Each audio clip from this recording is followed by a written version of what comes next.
I'm working on this piece, this project. It's called Pitch Dark Anarchy, and one of the pieces I want to read is about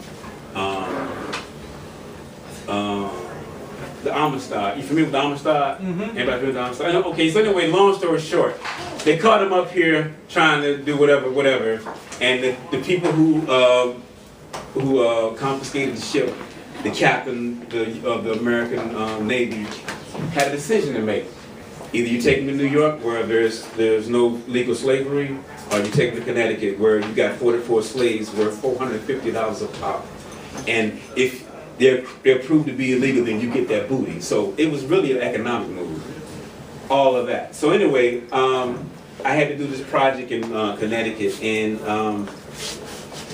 I always thought what it's like to watch the Amistad, which was actually renamed the Eon, sailing back out of New London, Connecticut, after all of that stuff, and no one really knows their story. So this is what that's about. Y'all with me? Yeah. All right. In the year of our Lord, circa 1840, the Eon, formerly the Amistad, set sail from New London, Connecticut. A sight never deceived. Somebody once saw. Finally peeled for cargo draped around melanin crepe and calico, but some nude. Broken branches swing in the breeze, bodies they were. How odd the daylight. At half-mast, no real flag flew.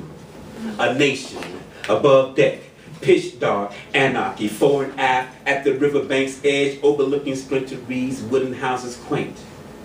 Now seagulls stuck vertical between morning fog. No one notices. Illusions, thought some. What audacity, what if Amistad means friendship? Shall we befriend another? Human, always difficult to propagate as truth as is the question curled tight into clenched fist, which became a why-night thing of intrigue. Here, a schooner, untroubled, slicing the mist, once shown brilliant cane knives raised, steady now. Along a lie tide, Menia wakes almost river bottom, the kill even and a drag of sludge. Against dawn steel, the schooner's hull, but not forgotten, its breath. Amistad, not the Eon, held chattel. They had been men once before in being resold, remanacled, reshipped, relanded, retried, reimagined. Men, they said, to own man is illogical. What lexicon shall we speak coherent of trial cadences, of gavel sound and decision spoke, opposite a square stern, hold strong the bowsprit, angler geese cry, taken without consent, erasure in the renaming, just above the esplanade, along the shoreline, a U.S. custom house, in the year of our Lord, circa 1840, today begins in earnest, or paradoxical. Out of memory's throat, angelic but devilish, stirring wind by the lee, in the wet well, a saga. One day maybe salt carp, mackerel, coming down, soft rain, on the thing, coming round, soft rain.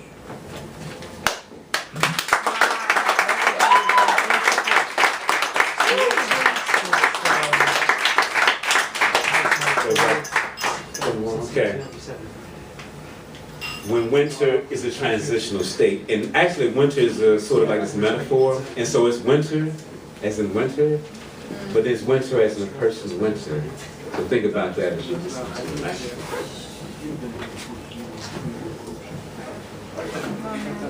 From iron gate to ice-covered sidewalk, it has been a difficult winter. I reflect watching from third-floor window panes. Into unforgiving nighttime you stroll, wrestled Tom and Dick for $1. I would give the world to you, don't you believe? Love is never adequate, baby, this city got us. Daily struggling to survive the madness. At the edge of a cliff I stand ready, and if you gave it up all now I would leap. Or say, Miss Thing, can I be your good thing, man? For more than 10 minutes, I want to linger patiently in the FM of your snow white static. An emergency broadcast escorting you away. If it means goodbye, please don't. My red blue walk of intrigue, go. Understanding, I sip this bourbon and lament. The body you hustle, I long for myself, always.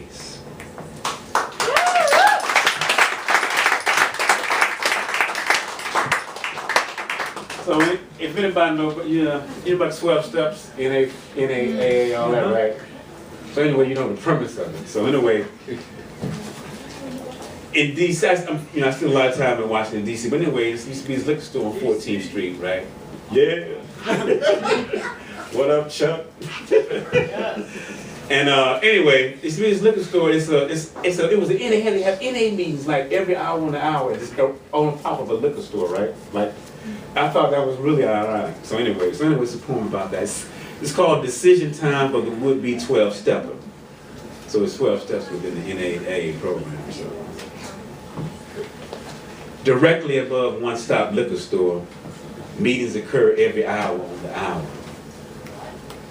Across the street, leaned against the church, a man contemplates which cathedral, upstairs or down, liquor or step one. Tonight, he is powerless, and the Scotch offers sanctuary between sane and insane. You have to step over used needles, full of residual blood, perhaps viral. In the room upstairs, everybody wants serenity, but secretly, a dime bag and a 40. Directly above One Stop Liquor Store, busted body track marks, ill livers use languages of forgiveness to heal. With the man across the street leaned up against the church wrestles with. Ironic to say the least. Summer stretches long, misery, winter folded into the city. Tranquil air and the moan of traffic. He repeats to himself, I am.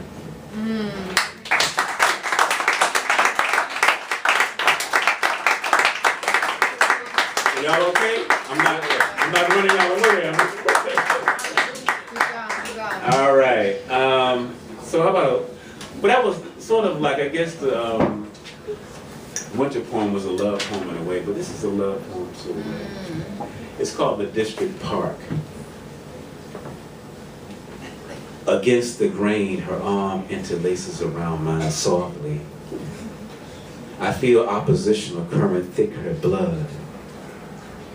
A future blueprint of children, we have none. So eclectic the goldenrod sky, littered with malice quivering 2 clicks starboard. The wind swirls, backlash and ripples, the lake's fabric holds us. Between night and day is a love I ask to not know. How high, a function of time, am I sprung into her magic? I need to swan dive, fade away. Honey, she jazzes as if music interrupted. Behind her milk crates, I go natal. Right then infected my hips. Motionless, the body still listening for breakdown. I jump in the riddle to solve her paradox, constantly shifting my nose, an illusion I smell, wide open.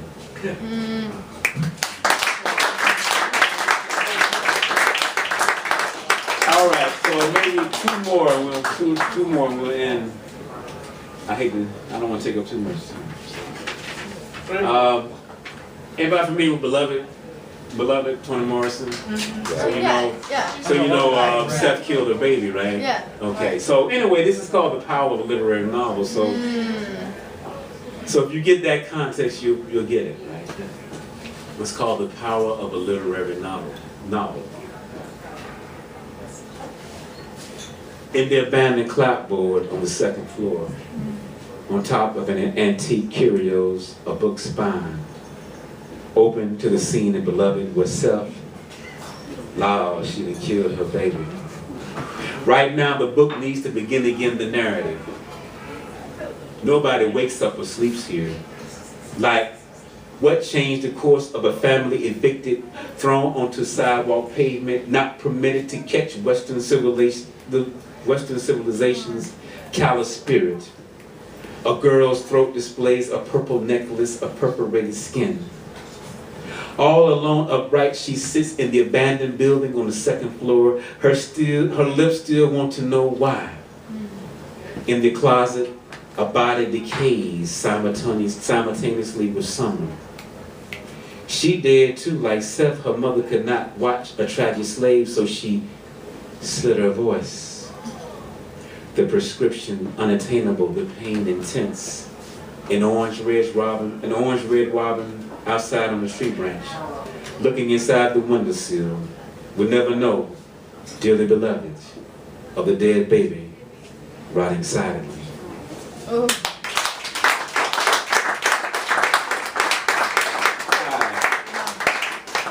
How much time I got, Mike? Where Mike at? How much time I got? Last piece. Huh? It's up to your last piece. Last piece.